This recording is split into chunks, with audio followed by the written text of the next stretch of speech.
Hi అండి అందరికీ. నా ఛానల్ ఎవరైనా కొత్తగా చూస్తున్నట్టయితే ప్లీజ్ సబ్స్క్రైబ్ చేయండి. ఇక ఈరోజు పొదరిల్లులో ఏం జరిగిందంటే, మహా కన్నా ఆటోలో ఇంటికి వస్తారు. మహాని చూడగానే బావగారు బాగున్నారా అమ్మ, అదే మీ నాన్నగారు బాగున్నారా అని నారాయణ అడుగుతాడు. మహా అని ఒక మాట అనేసి లోపలికి వెళ్తుంది. ఇక మహా డల్గా ఉండేసరికి రే ఏమైందిరా అని చక్రి అడుగుతాడు కేశవ. ఇక నాకు పూర్తిగా తెలియదు అని చక్రి అంటాడు. మహాలక్ష్మి నీళ్లు తాగమ్మా, ఏమైందమ్మా అలా ఉన్నావేంటి అని మాధవ్ అడుగుతాడు. ఏం చెప్పాలి పెద్ద, సబ్ టికెట్లు ఇస్తానని ఆశ చూపించి నన్ను ఇంట్లోనే ఉంచేయాలని ప్లాన్ వేసుకున్నారని చెప్తుంది. ఏంటమ్మా నువ్వు అనేది అని మాధవ్ అంటాడు.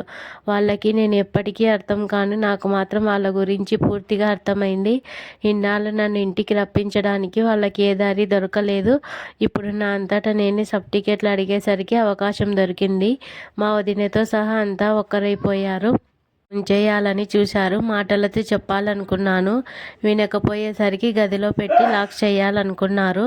నేను మాత్రం వాళ్ళ ఆటలు సాగనివ్వలేదు. సబ్ టికెట్లు ఇస్తే వెళ్ళిపోతాను, దాంతో నన్నేం చేయలేక నా సబ్ టికెట్లు కాల్చేశారని చెప్పి మహా ఏడుస్తుంది.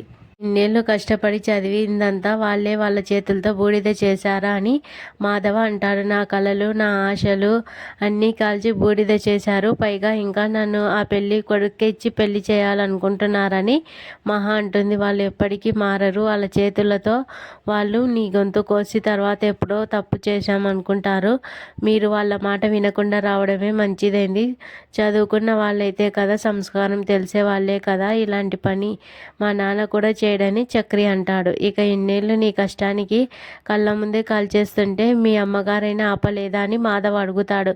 మా వదిన ఆపబోతే మా అమ్మే అడ్డుకుంది. మా అన్న నన్ను కదలకుండా పట్టుకున్నాడని మహా చెప్తుంది. అందరం తప్పు చేశాం, ఇంతమంది ఉండి చిన్నోడిని పంపించాం.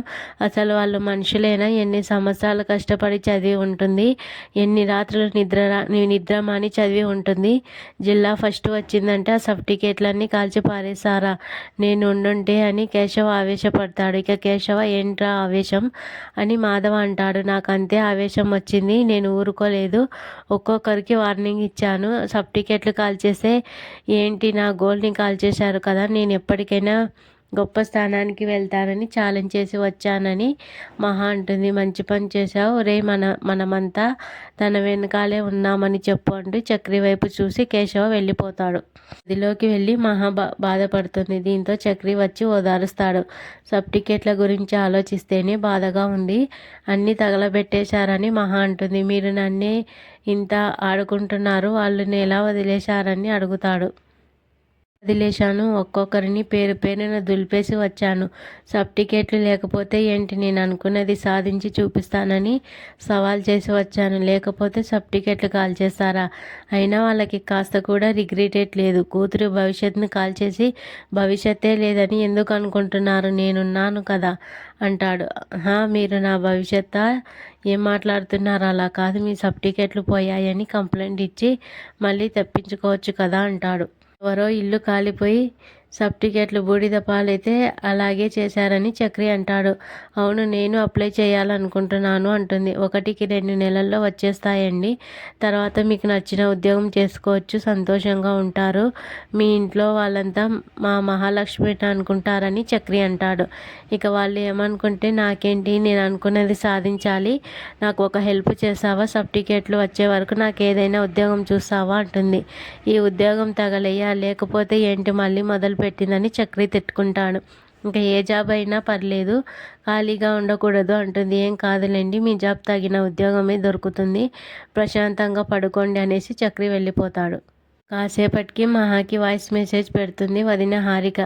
మహా, నీకు నా మీద కోపంగా ఉందని తెలుసు, నన్ను ఇంకా ఎప్పటికీ నమ్మవని కూడా అర్థమైంది.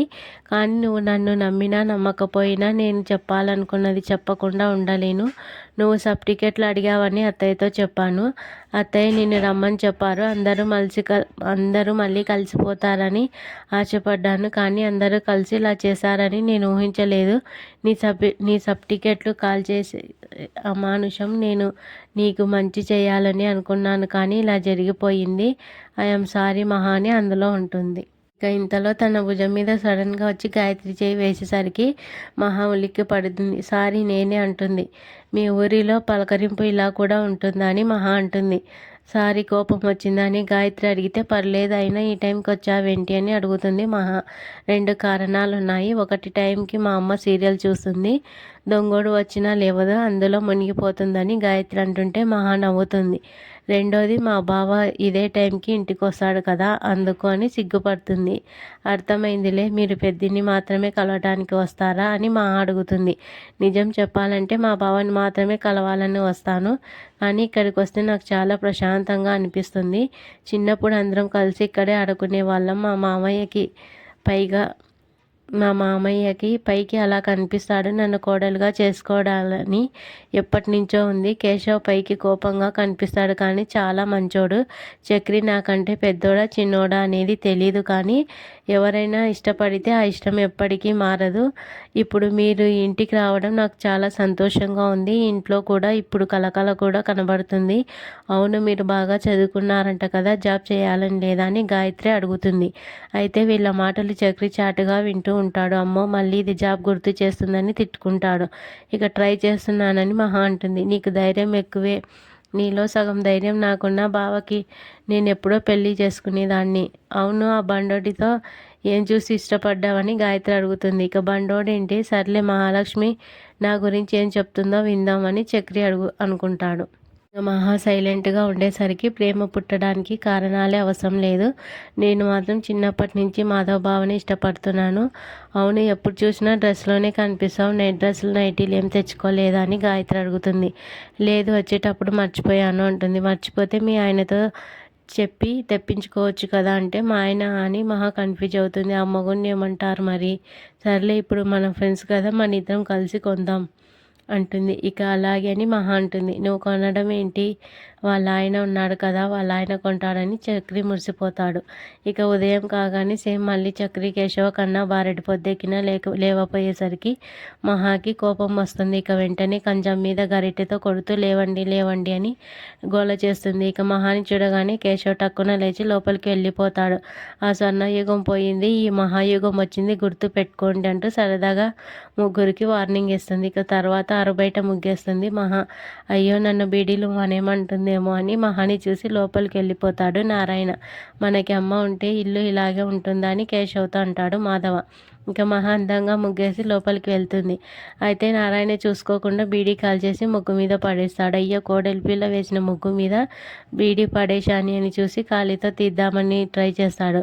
దీంతో ముగ్గు చెరిగిపోతుంది. అయ్య బాబోయ్, యుక్త పుణ్యానికే కోడలి పిల్లతో పొద్దున్నే తిట్లు తినేలా ఉన్నాని అని వెంటనే లోపలికి వెళ్ళి చీపురు తెచ్చి మొత్తం ముగ్గు తుడిచేస్తాడు నారాయణ. తర్వాత ఎవరూ చూడకుండా వచ్చి ముగ్గు పెడతాడు. ముగ్గేయడం అంటే పెగ్గేయడం అంత ఈజీ కాదు బాబోయ్ అంటూ నారాయణ ఇంకా నవ్విస్తాడు. ఇంతలో కన్నా వచ్చి అందరూ రండి అంటే గోల చేస్తాడు. తీరా నారాయణ లారీ బొమ్మ వేస్తాడు. ఇది చూసి మహా తెగ నవ్వుకుంటుంది.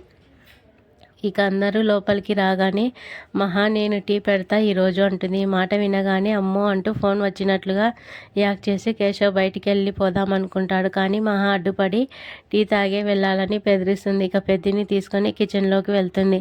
ఎలాగైనా టీ పెట్టడం మీరే నేర్పించాలి అంటుంది. దీంతో దగ్గరుండి మాధవ్ చెప్తాడు.